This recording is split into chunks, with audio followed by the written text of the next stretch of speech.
Issue number 1 جو ہے وہ ہے محمد زبیر صاحب کی جو پریس کانفرنس میں ایک انٹرویو میں انہوں نے جو کچھ بتایا ہے کہ کیا ہوتا رہا، کس طریقے سے پاکستان تحریک انصاف کی حکومت کو ڈسمینٹل کرنے کی کنسپریسی شروع ہوئی اور پھر وہ اپنے منطقی انجام تک پہنچائی گئی. تو یہ آپ کے ساتھ ہم نے نمبر 1 آپ کے ساتھ ڈسکس کرنا ہے. اب زبیر صاحب کی جو سٹیٹمنٹ ہے وہ ہے تو بہت لمبی، میں اس ساری سٹیٹمنٹ میں نہیں جاؤں گا، لیکن انہوں نے یہ فرمایا کہ جی پاکستان تحریک انصاف کی حکومت جب انسٹال ہوئی ہے تو اس کے 6 مہینے کے اندر جنرل باجوہ نے ان سے رابطہ کیا تھا اور یہ کہا تھا کہ ہم اس حکومت کو گرانا چاہ رہے ہیں. یہ آپ بے شک انٹرویو کی اگر آپ کہیں گے تو ہم کاپی آپ کو بھیج دیں گے، آپ بھی سن لیجئے گا. اور اس کے بعد پھر معاملات وہاں سے چلے. اس کے علاوہ انہوں نے کوٹ کیا ہے مریم نواز اور نواز شریف صاحب کو، اور انہوں نے یہ کہا کہ جی آپ یہ کسی کو اور پتہ نہ لگنے دیجیے گا اس ساری سچویشن کے بارے میں. اور ان سب لوگوں میں شہباز شریف صاحب بھی شامل تھے اور باقی لوگ بھی شامل تھے.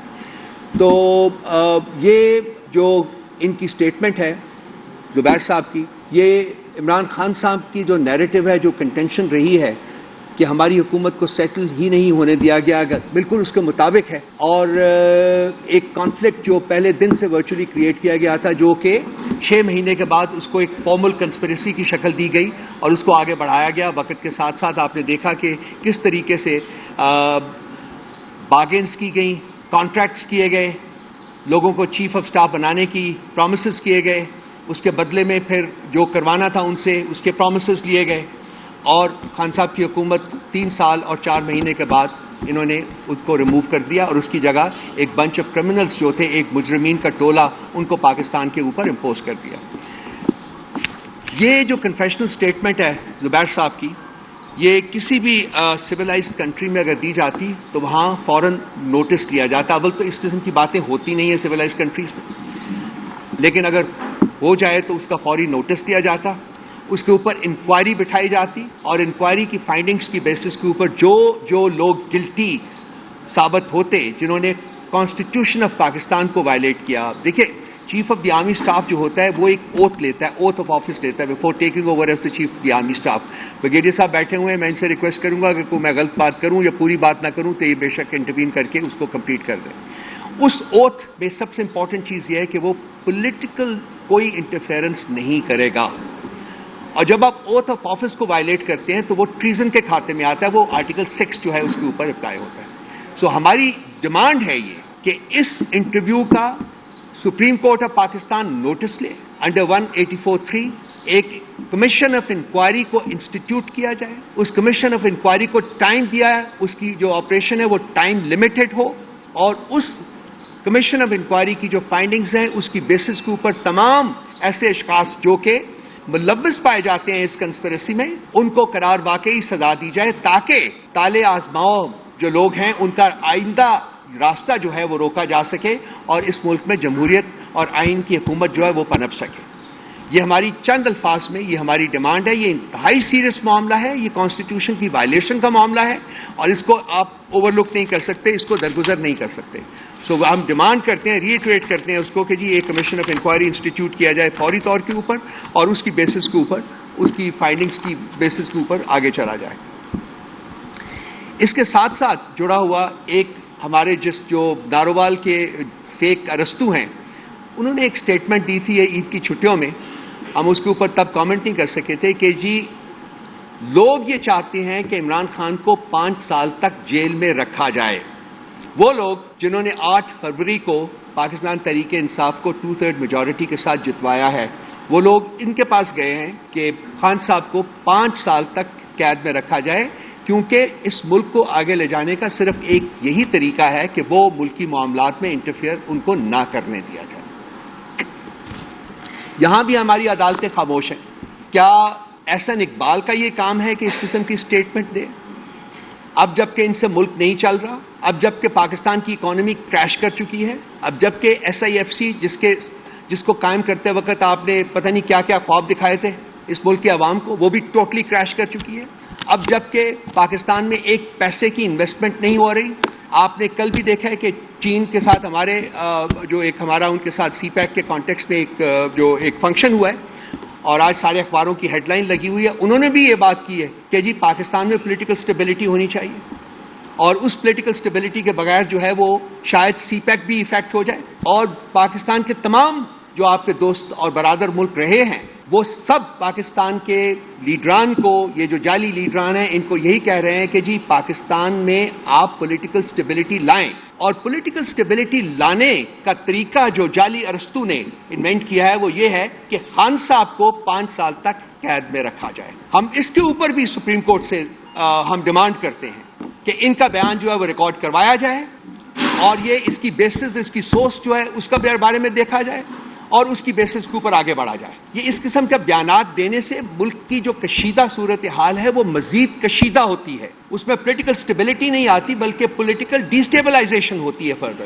اور یہ بیان دیا گیا، اس کے بالکل 2 یا 3 دنوں کے بعد چائنیز ڈیلیگیشن آیا اور انہوں نے ایک اوپن سیشن میں پاکستان کے حکمرانوں سے کہا کہ آپ اس ملک میں سٹیبلٹی جو ہے وہ لے کے آئیں، اگر آپ کو انویسٹمنٹ چاہیے، اور اگر نہ سٹیبلٹی آئی تو ایون سی پیک کی جو پروگریس ہے وہ بھی ایفیکٹ ہو سکتی ہے۔ سو یہ اوپر نیچے یہ لوگوں نے بہت کچھ کہہ رہے ہیں، تو میں چاہتا ہوں کہ میں تھوڑا وقت لے کے ان کو ہائی لائٹ کرتا جاؤں تاکہ آپ ان کو رپورٹ کر سکیں۔ تیسرا جو ایشو ہے ہمارے پاس وہ ہے ایک بڑا پرانا ایشو ہے، وہ ہے قاضی فیاض عیسیٰ صاحب کا ایشو ہے۔ جی ہم ان کا احترام کرتے ہیں، وہ سپریم کورٹ کے چیف جسٹس ہیں، لیکن میں کچھ آپ کو پڑھ کے سنانا چاہتا ہوں کہ ایک ٹریک ریکارڈ ہے ان کا اور ان کی فیملی کا، Imran Khan, P T I اور پی ٹی آئی کے بارے میں، اور ہم فیل کرتے ہیں کہ اگر اس ٹریک ریکارڈ کو اگر آپ آبجیکٹیولی دیکھیں، سمجھیں اور اینالائز کریں تو شاید ان کا ان کیسز میں ایک جج کے طور کے اوپر بیٹھنا جس میں پی ٹی آئی یا عمران خان کے بارے میں وہ کیسز ہوں، وہ بنتا نہیں ہے۔ ایک سپریم کورٹ کا 5 ممبر بینچ تھا جس نے ایک ججمنٹ پاس کی ہوئی ہے، مجھے یاد نہیں کب تھی، چیف جسٹس گلزار صاحب نے، انہوں نے کہا تھا کہ قاضی فیاض عیسیٰ صاحب کسی ایسے کیس میں بینچ میں شریک نہیں ہوں گے، اس کا فرد نہیں بنیں گے، ممبر نہیں بنیں گے جو عمران خان صاحب کے بارے میں ہو۔ ہم یہ آپ کو واؤچنگ ڈاکیومنٹ سارے پرووائڈ کر سکتے ہیں، مانگ لیجئے گا، رضوان صاحب یا سبقت صاحب آپ کو پرووائڈ کر دیں گے۔ اس سے سپریم کورٹ کے 5 ممبر بینچ کی ججمنٹ موجود ہے کہ قاضی فیاض عیسیٰ صاحب عمران خان کے بارے میں کسی کیس میں ایک ممبر کے طور کے اوپر بینچ کا حصہ نہیں بن سکتے۔ یہ وہ جج ہیں جنہوں نے پاکستان تحریک انصاف کا بیٹ کا سمبل جو ہے وہ لیا تھا، اور بیٹ کے سمبل کی ریویو پٹیشن تو ہم نے بہت دیر سے دی ہوئی ہے، اس کو لگانے کی بجائے انہوں نے برٹش ہائی کمشنر کو ایک لیٹر لکھا تھا، اوپن لیٹر لکھا تھا، جس نے انہوں نے بتایا تھا کہ جی بیٹ کا سمبل پی ٹی آئی سے ہم نے صحیح لیا ہے، اور اس کی جسٹیفیکیشن انہوں نے پیش کی تھی، اور انہوں نے یہ بھی ڈینائی کیا تھا کہ پی ٹی آئی سے ہم نے کوئی سپیس جو ہے وہ لی ہے، بلکہ یہ کہا تھا کہ ہم نے ان کو بھی باقی پولیٹیکل پارٹیز کی طرح آزادی دی گئی ہے۔ سو یہ تمام وہ چیزیں جو کہ ان کا باعث شو کرتی ہیں۔ یہ چیف برٹش ہائی کمشنر کو لیٹر لکھنا جو ہے وہ بھی ریکارڈ کے اوپر موجود ہے، ہمارے پاس بھی اس کی کاپی ہے، وہ بھی آپ کو دی جا سکتی ہے۔ قاضی فیاض عیسیٰ کی کورٹ کے اندر جتنی بھی کیسز میں یہ بیٹھے ہوتے ہیں اس میں بسا اوقات انہوں نے 9 مئی کو ریفر کیا ہے، اور جب بھی یہ 9 مئی کو ریفر کرتے ہیں تو یہ اس طریقے سے کرتے ہیں جیسے کہ یہ پی ٹی آئی نے 9 مئی کرنے کی ذمہ دار ہے۔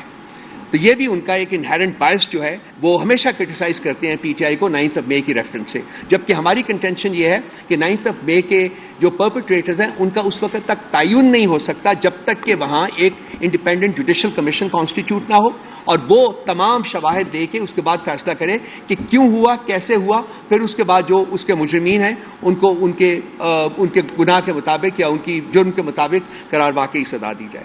تو یہ بھی ان سے بھی ان کا ایک جو باعث ہے وہ ظاہر ہوتا ہے۔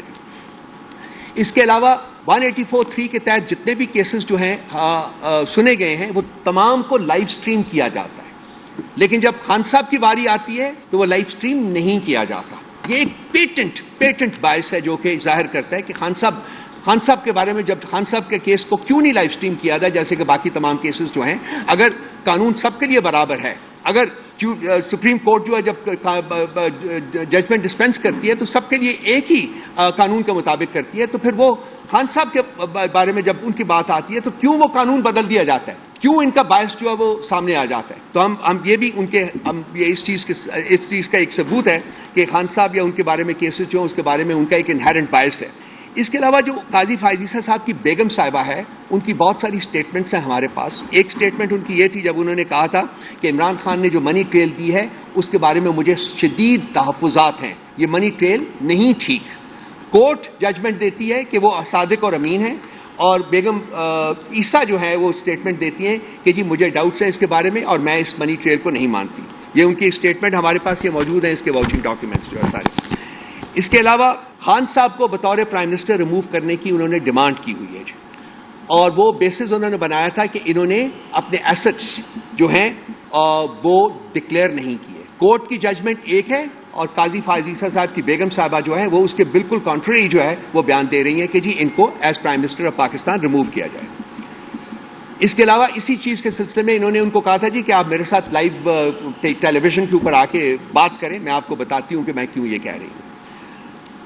اس کے علاوہ بیگم عیسیٰ نے عمران خان صاحب کو ایک لیٹر لکھا تھا, وہ لیٹر بھی ہمارے ریکارڈ میں یہاں اور وہ میڈیا میں بھی رپورٹ ہوا ہوا ہے, اور انہوں نے ان کو یہ کہا تھا کہ آپ ریاست مدینہ کو کیپٹلائز کرنا بند کر دیں. بیگم عیسیٰ نے خان صاحب کو لیٹر لکھا تھا جس میں انہوں نے کہا تھا, ڈیمانڈ کیا تھا کہ آپ ریاست مدینہ کو کیپٹلائز کرنا بند کر دیں. اس کے علاوہ جو ایک اور چیز ہے وہ ہے لاہور ہائی کورٹ نے آروز جو تھے ان کے بارے میں کیس جو تھا وہ ڈیسائیڈ کیا تھا کہ آروز جو ہیں وہ جوڈیشری سے لیے جائیں گے, اور سپریم کورٹ نے انڈر قاضی فائز عیسیٰ انٹروین کر کے وہ جو فیصلہ تھا اس کو نل اینڈ وائڈ کر دیا تھا, اور انہوں نے ایگزیکٹو سے آروز جو ہیں وہ اپوائنٹ کرنے کا آرڈر دیا تھا, جو فراڈ ہوا ہے الیکشنز میں اس فراڈ کے میجر کنسٹیٹوئنٹس میں سے ایک کانسٹیٹوئنٹ ثابت ہوا ہے. ایگزیکٹو سے آروز کا لینا. اور آخر میں جو پوائنٹ ہے وہ ہے کہ قاضی فائز عیسیٰ صاحب کے خلاف جو ریفرنس کیا تھا وہ پاکستان تحریک انصاف کی حکومت کے دوران ہوا تھا. سو ان تمام شواہد کی بنیاد کی بیسس کے اوپر ہم قاضی فائز عیسیٰ صاحب سے نہایت احترام کے ساتھ ڈیمانڈ کرتے ہیں کہ وہ اپنے آپ کو پی ٹی آئی اور عمران خان کے کیسز سے ریکوز کریں. آپ کے پاس سپریم کورٹ اس وقت فل اسٹرینتھ کے اوپر ہے, باقی جج صاحبان موجود ہیں, ان کو آپ انویسٹیگیٹ کرنے دیں, ان کو آپ کیسز سننے دیں اور ان کو فیصلے صادر کرنے دیں.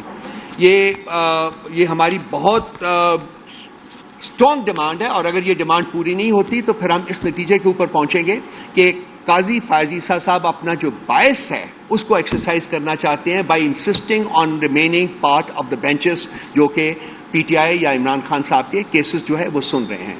تو ایک کریڈیبل جج کی حیثیت سے ہم ایکسپیکٹ کرتے ہیں کہ قاضی صاحب فوری طور کے اوپر اپنے آپ کو پی ٹی آئی اور عمران خان صاحب کے کیسز سے علیحدہ کر لیں گے. اس کے علاوہ 2-3 اور پوائنٹس ہیں, پھر میں بریگیڈیئر صاحب سے ریکویسٹ کروں گا کہ وہ نیب کے بارے میں جو انہوں نے ان کی سبمیشنز ہیں وہ شروع کریں.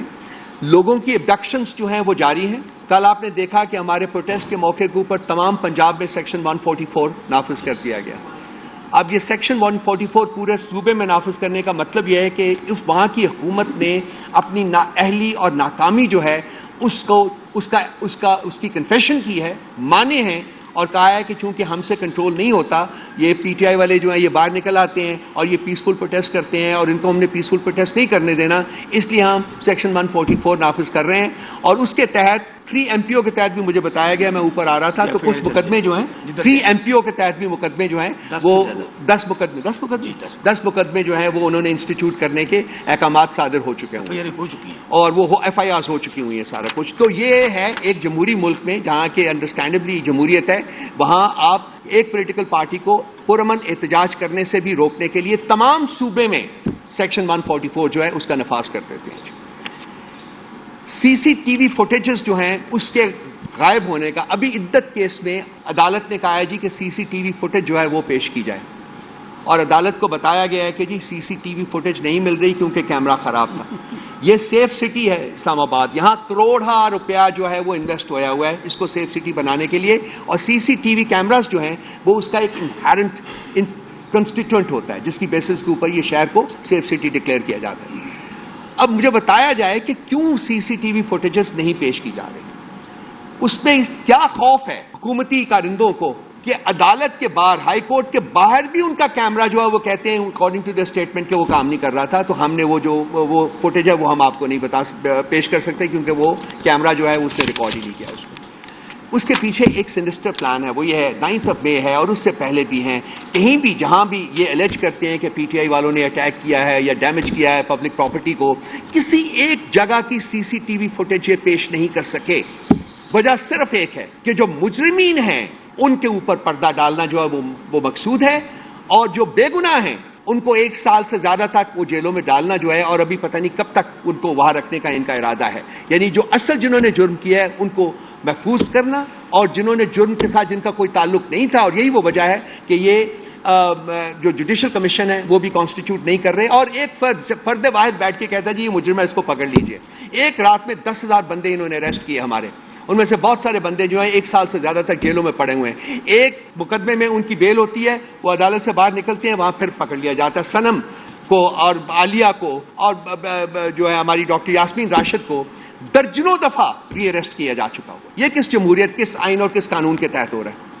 ہمارے وہ لوگ جو ہیں باقی لوگ بیٹھے ہوئے ہیں, محمود الرشید صاحب بیٹھے ہوئے ہیں, اعجاز چودھری صاحب بیٹھے ہوئے ہیں, چیمہ صاحب بیٹھے ہوئے ہیں, محمود الرشید صاحب پہلے میں نے نام لیا ان کا, وہ بیٹھے ہوئے ہیں. کس جرم میں بیٹھے ہوئے ہیں وہ؟ کیوں نہیں وہ جو مقدموں کی جو چلان ہے وہ پیش کیے جاتے؟ کیوں نہیں مقدمات آگے جاتے تاکہ وہ بیل لے سکیں, تاکہ وہ باہر آ سکیں؟ مقصد صرف ایک ہے کہ ہم نے پی ٹی آئی کے بندوں کو چھوڑنا نہیں ہے. گناہ انہوں نے کیا, جرم انہوں نے کیا یا نہیں کیا, ہم نے ان کو چھوڑنا نہیں ہے.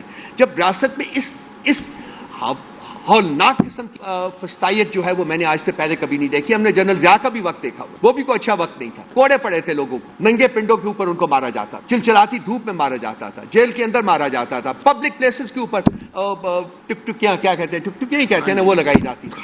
ہم نے وہاں بھی اتنی فسطائیت, اتنا ظلم, اتنا جبر اور اتنی بربریت نہیں دیکھی جتنی آج نہتی بچیوں کے اوپر جو ظلم کیا جا رہا ہے. سنم کو ایک 50 ڈگریز ٹیمپریچر میں, 50 ڈگری سینٹی گریڈ ٹیمپریچر میں پرزنرز وین میں بٹھایا جاتا ہے, وہ آگ کا ایک ڈبہ بن جاتا ہے.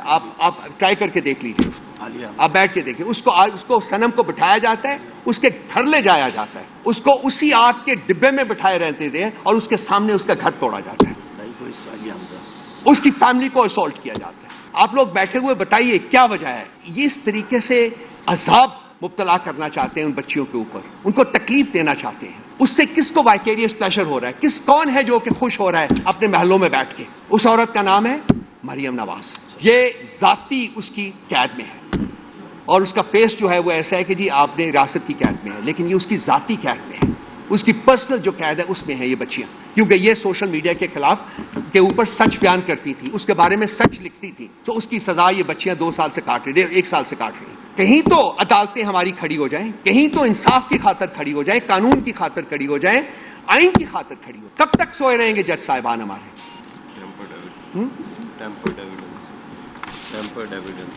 ہاں وہ تو اسی میں آ جائے گی میرا خیال. اس کا وہ بریگیڈیئر صاحب میں ریکویسٹ کروں گا سر, یہ اوور ٹو یو سر. وہ آپ ٹیمپرڈ ایویڈنس جو ہے سر اس کے اوپر بھی ذرا آپ ہی کر دیجیے گا سر. میں آپ ٹیمپرڈ ایویڈنس جو بسم اللہ الرحمن الرحیم. ایاک نعبد و ایاک نستعین. قاضی عیسیٰ کے بارے میں جو باتیں بتائیں گی اس میں بہت امپورٹنٹ نقطہ یہ تھا کہ وہ جب انہوں نے لیٹر لکھا تو اس وقت ہمارا بیٹ کا جو کیس تھا وہ انڈر ریویو تھا, اور جس جج کے نیچے انڈر ریویو ہو اور وہ اپنا مائنڈ دے دے تو پریجڈس وہاں سے اسٹیبلش ہو جاتا ہے. یہ ان کا ایک بہت بڑا جو ہے اس کے اندر نظر آتا ہے, جو بغض اور حسد وہ رکھتے ہیں پی ٹی آئی کے اگینسٹ. میں نے آج چند ایک چیزیں جو کور کرنی ہے. ایک تو جو آرڈیننس ایشو کیا انہوں نے نیب کے بارے میں, اور پھر نیب کی جو امینڈمنٹس ہیں اس کے اوپر بات کرنی ہے. 27 مئی 2024 کو ایک آرڈیننس ایشو کیا جاتا ہے, اور اس میں سیکشن 24 جو ہے اس میں کیونکہ ریمانڈ کا مدت 14 دن تھی اس کو بڑھا کر 40 دن کر دیا جاتا ہے. اس کے کچھ مضمرات ہیں, کچھ انٹرنل ڈائنامکس ہیں. اس کی بات یہ ہے کہ القادر جو ٹرسٹ کا کیس چل رہا ہے اس کے اندر ان کو ایویڈنس نہیں مل رہی. کیوں کہ ایک تو وہ کیس لیگلی 50 کروڑ سے کم کا ہے, اور دوسرا عمران خان صاحب کے اگینسٹ یہ ثابت نہیں کر پائے کہ انہوں نے اس سے کوئی ذاتی فائدہ اٹھایا ہے. ابھی لیٹلی انہوں نے یہ کیا ہے کہ انہوں نے ایک ریڈ کیا ہے بحریہ کے آفس کے اوپر, اور وہاں سے ایک ایویڈنس کریٹ کرنے کی کوشش کی جا رہی ہے. ایویڈنس ہمیشہ کلیکٹ ہوتی ہے, کریٹ نہیں ہوتی. وہاں سے کچھ ووچر بنائے جا رہے ہیں, اور ووچر یہ ہوں گے جی کہ فلاں کو اتنی رشوت دی گئی ہے, فلاں کو اتنی رشوت دی گئی, اور ہو سکتا ہے وہاں سے کوئی وٹنس بھی کھڑا کیا جائے. اس کے ساتھ 40 دن کرنے کا مطلب ان کا مقصد یہ تھا کہ توشہ خانہ کا ایک کیس بن چکا ہے اور توشہ خانہ کا دوسرا کیس انویسٹیگیشن انہوں نے ڈال دی ہے، تاکہ جو ان کیسز سے خان صاحب کی رہائی ہو تو توشہ خانہ کا جو دوسرا کیس ہے اس کے اندر ہم 40 دن، یہ 40 دن کبھی نہیں ہوئے، ہمیشہ 15 دن تک ریمانڈ ہوتا تھا اور اس کے بعد جج کو ریزن دینے پڑتے تھے، پھر جج اس کو ایکسٹینڈ کرتا تھا۔ اور اس میں بڑا کلیئر ہے، سیکشن 18D جو ہے وہ یہ کہتی ہے کہ اگر مجرم وہی ہو، ٹائم وہی ہو، مال مقدمہ وہی ہو تو آپ ایک ٹرائل کر سکتے ہیں، ایک سے زیادہ ٹرائل نہیں کر سکتے۔ سو توشہ خانہ کیس کے اندر ایک سے زیادہ ٹرائل کرنا بھی ڈس آنیسٹی ہے، بے ایمانی ہے، نیب کی اس قانون کی خلاف ورزی ہے۔ سیکشن 36، یہ سیکشن 36 وہ تھی، اس میں اندر سے آواز اٹھنی شروع ہو گئی، انویسٹیگیٹرز نے یہ کہا کہ آپ ہم سے جعلی کیسز بنوا رہے ہیں، سیکشن 36 آپ نے ہمارے سر پہ رکھ دی ہے، دوسری کوئی حکومت آئے گی تو ہم کس طرح بچ سکیں گے سیکشن 36 سے۔ سیکشن 36 یہ تھی کہ اگر کوئی انویسٹیگیٹر کسی کیس کو شروع کرتا ہے جو کہ بدنیتی کے اوپر ہے، فریولس ہے، بیس لیس ہے، تو اس کی سزا 5 سال ہوگی اور اس کو سزا بھی دی جا سکتی ہے، جرمانہ بھی کیا جا سکتا ہے۔ جب یہ اندر سے ہیو اینڈ کرائی آئی تو انہوں نے کہا ٹھیک ہے ہم سیکشن 36 کو امینڈ کر دیتے ہیں۔ سیکشن 36 کو ابھی امینڈ کر دیا گیا۔ وہ امینڈمنٹ کیا ہے کہ اگر مجرم عدالت سے چھوٹ جاتا ہے اور عدالت یہ فیصلہ دیتی ہے کہ یہ سارا کیس جو ہے یہ فریولس تھا اور ڈس آنیسٹ تھا، اس کیس میں اس ریزنز کے اوپر پھر عدالت چاہے تو 2 سال قید دے سکتی ہے، 5 سال سے 2 سال۔ یاد رہے کہ کوئی بھی عدالت ایک کیس کے اوپر 2 پنشمنٹ نہیں دے سکتی، اس کے لیے زیادہ ریفرنس بنانا پڑتا ہے۔ تو یہ آئی اوز کو پروٹیکٹ کرنے کے لیے یہ آرڈیننس ایشو کیا گیا، اور جو پہلا آرڈیننس ہے وہ اس لیے ایشو کیا گیا تاکہ خان صاحب کو قید کے اندر رکھا جا سکے لگاتار۔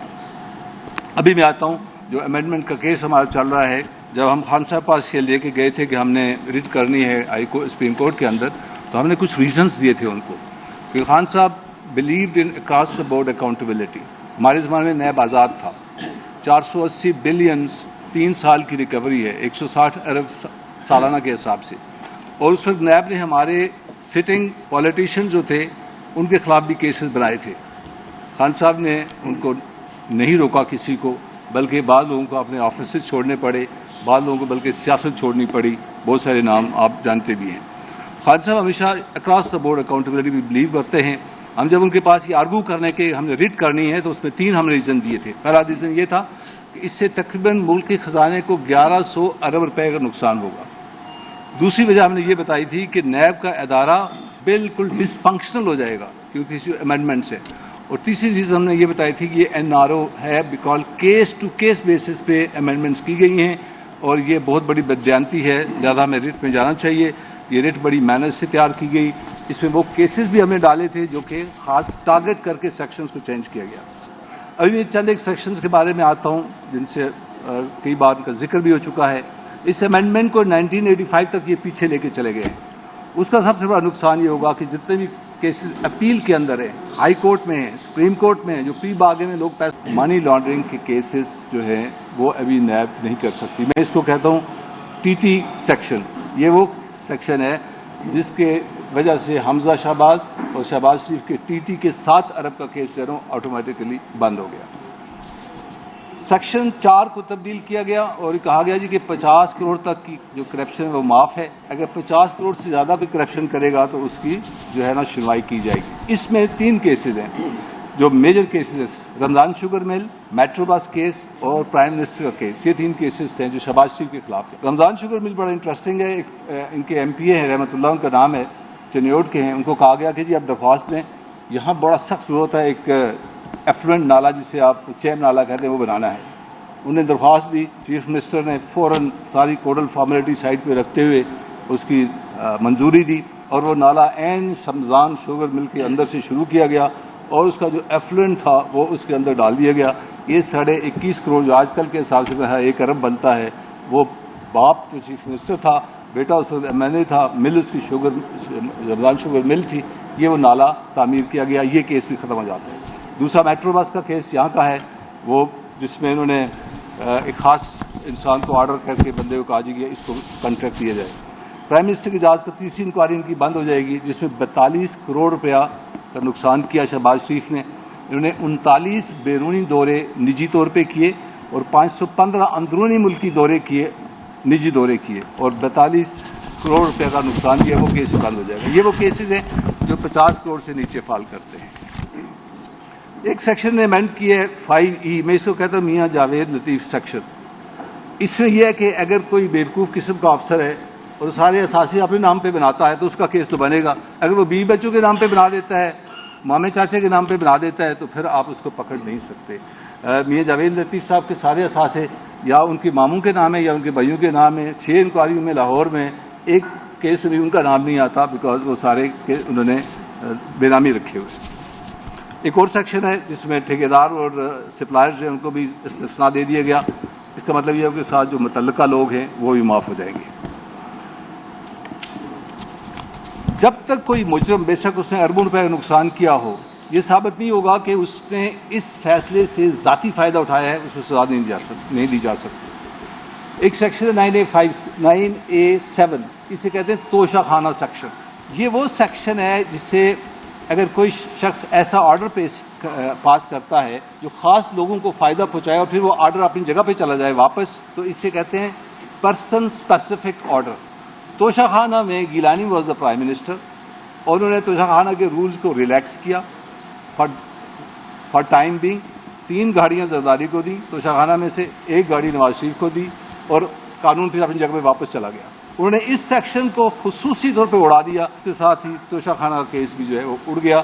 اس میں سے یاد رہے کہ 25 ٹوٹل وٹنسز تھیں، 15 گزر چکی تھی، 10 نے رہنا تھا، اور کنوکشن جو ہے نا بالکل دیوار کے اوپر لکھی ہوئی تھی.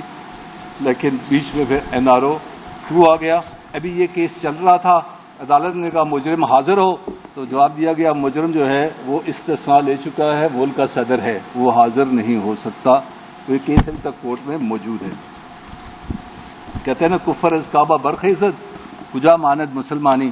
کعبے میں اگر کفر آ جائے تو مسلمانی بیچاری کدھر جائے گی. یہ وہ حال ہے ہمارا. اگلی سیکشن ہے خواجہ سعد رفیق سیکشن. یہ وہ سیکشن تھی جس کے تحت 4 سے زیادہ لوگوں کو اگر آپ دھوکہ دیتے ہیں تو نیب اس میں کیس بناتی تھی. خواجہ سعد رفیق اور خواجہ سلمان، یہ ایک پیراگون سوسائٹی آپ نے سنا ہوگا، اس میں یہ انوالو تھے. اس میں انہوں نے 68 بندوں کو چیٹ کیا تھا. لہذا ان کو اس کیس میں سے نکالنا تھا. پہلے قانون کے اندر نمبر نہیں تھا کہ کتنے لوگوں کو دھوکہ دیا جائے گا تو کیس بنے گا. اس کو نمبر کو ڈالا گیا کہ 100 بندوں کو اگر آپ دھوکہ دیں گے تو کیس بن سکتا ہے. 100 سے کم ہے، شکر ہے ان کے 150 نہیں تھے، ورنہ 200 پہ یہ چلے جاتے. وہ حلال ہے. تو وہ حلال ہے. لہذا یہ خواجہ سعد رفیق سیکشن جو ہے یہاں پہ اس کو انٹروڈیوس کیا گیا. 100 بندے کی یاد رکھیں گے. اچھا، ایک سیکشن اور انہوں نے امینڈ کی. انہوں نے کہا بینک کے اندر جو پیسہ آئے گا نا، جب تک اس کے اثاثے نہیں بنیں گے آپ ایک انٹری اس کے ڈال سکتے ہیں، باقی چیز کو آپ چھیڑ نہیں سکتے، کیس نہیں بنا سکتے. جو سب سے بہترین جو انہوں نے کام کیا اپنے لیے وہ قطری سیکشن ہے. قطری سیکشن کیا ہے؟ قطری سیکشن یہ ہے سیکشن 14.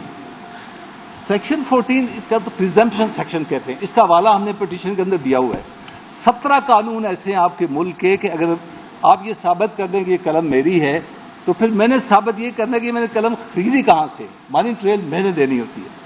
سیکشن 14 جو ہے اس کو اس لیے اڑایا گیا کہ نواز شریف نے یہ تو بتا دیا کہ ایون فیلڈ مریم نواز کے ہیں، لیکن مریم نواز یہ نہیں بتا سکی کہ پیسہ کہاں سے آیا. اب یہ ذمہ داری پراسیکیوٹر کی، اگر وہ بتائے گا کہ قطر سے پیسہ انگلینڈ کیسے گیا، وہاں پہ ایون فیلڈ جو ہے نا اپارٹمنٹ کیسے خریدے گئے.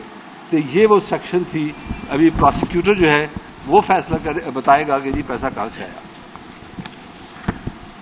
18C سیکشن کو امینڈ کیا گیا کہ آپ نے FIR درج کرنے سے پہلے ملزم کو FIR کی کاپی تمام ایویڈنس کے ساتھ دینی ہے تاکہ وہ کورٹ میں چلا جائے اور آپ کے کیس کو آگے چلنے ہی نہ دے. یہ پہلی دفعہ کسی قانون میں آیا ہے.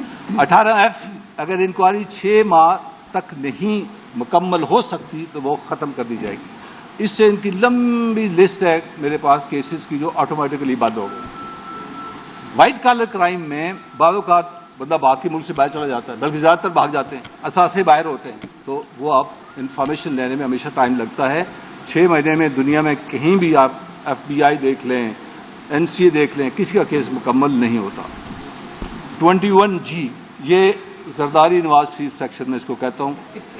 یہ ہے ایک ہوتا ہے، اس سے کہتے ہیں آپ MLA میوچل لیگل اسسٹنٹ. یہ United nation convention against corruption کے ہم سگنیٹری ہیں.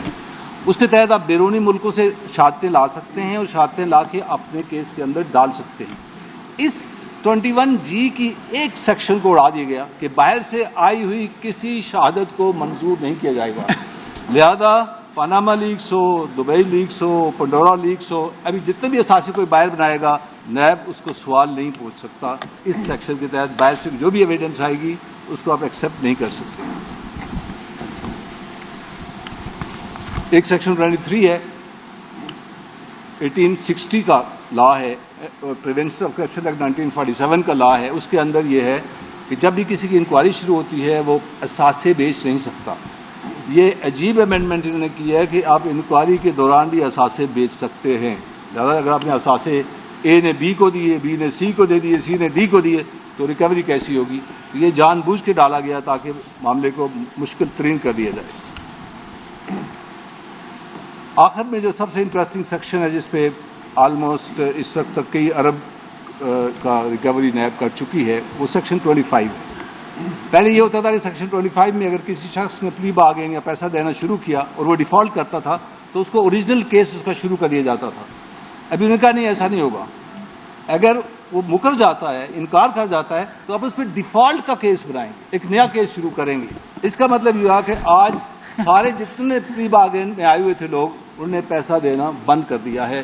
ابھی وہ نیا کیس بنے گا ڈیفالٹ کا کیس.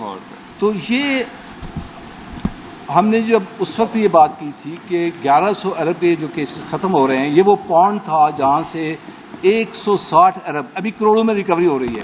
160 ارب کا تقریباً سالانہ نقصان ان امینڈمنٹس نے ملک کے خزانے کو دیا ہے. اور بے شرمی کی اور فرائض کے ساتھ دغا بازی کی انتہا یہ ہے کہ نیب چیئرمین اپنے پروسیکیوٹر کو کہتا ہے کہ سپریم کورٹ میں جاؤ اور وہاں بتاؤ کہ ہمیں ساری امینڈمنٹس منظور ہیں.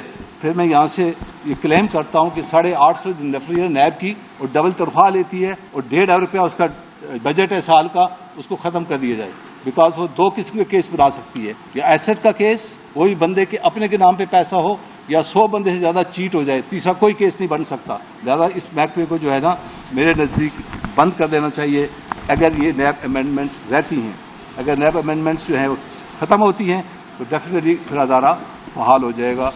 Thank you very much. This all I have to say. ایک بسر صاحب نے کہا میں نے 1 منٹ بات کی.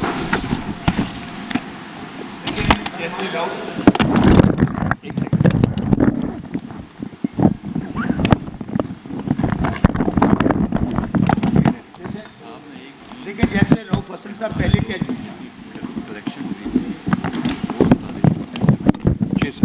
رؤف حسن صاحب پہلے کہہ چکے ہیں کہ اس وقت ملک میں مارشاء اللہ کا نفاذ ہے، لیکن شاید مارشاء اللہ میں بھی اتنے برے حالات نہیں تھے. عدلیہ میں سر عام مداخلت ہو رہی ہے، ججز کو ڈرایا اور دھمکایا جا رہا ہے، سیاسی کارکنان کو دہشت گردوں کی طرح ٹریٹ کیا جا رہا ہے. عمران خان جو پاکستان کی سب سے بڑی پارٹی کے لیڈر ہیں، ان سمیت تمام سیاسی کارکنوں کو دہشت گردی کے مقدمے درج کیے جا رہے ہیں، غداری کے مقدمے درج کیے جا رہے ہیں. ہماری مائیں بہنیں بیٹیاں 1 سال سے جیلوں میں بند ہیں. ہمارے صحافی بھائی، ان کے لیے کالے قوانین بنائے جا رہے ہیں، ان کو اغوا کیا جا رہا ہے، قتل کیا جا رہا ہے. بنیادی انسانی حقوق کا جنازہ نکال دیا گیا ہے. پاکستان میں پاکستان کی تاریخ کا سب سے بڑا فراڈ الیکشن ہوا ہے، اور اس بات کا علم پورے پاکستان کے ایک ایک بچے کو ہے. اگر نہیں پتا تو ہماری پاکستان کی سب سے بڑی عدالت کے سب سے بڑے قاضی چیف جسٹس قاضی فائز عیسیٰ کو نہیں پتا. اس لیے بس میں ان کو ایک شعر کہنا چاہتا ہوں، قاضی صاحب مٹ جائے گی مخلوق تو انصاف کرو گے، منصف ہو تو حشر برپا کیوں نہیں کرتے. تھینک یو ویری مچ. اور ایک بات آخری کہ دفعہ 144 کا نفاذ جو پنجاب میں، وہاں پر جو ہاری ہوئی ٹک ٹاکر جعلی وزیر اعلیٰ ہے، اس نے 144 کا نفاذ کیا ہوا ہے. وہاں پر پورے پنجاب کو جیلوں میں کنورٹ کر دیا گیا ہے. ہمارے پرامن جو 4 دیواری کے اندر کنونشنز ہو رہے ہیں، وہاں پر چادر 4 دیواری کے تقدس کو پامال کیا جا رہا ہے. جعلی FIR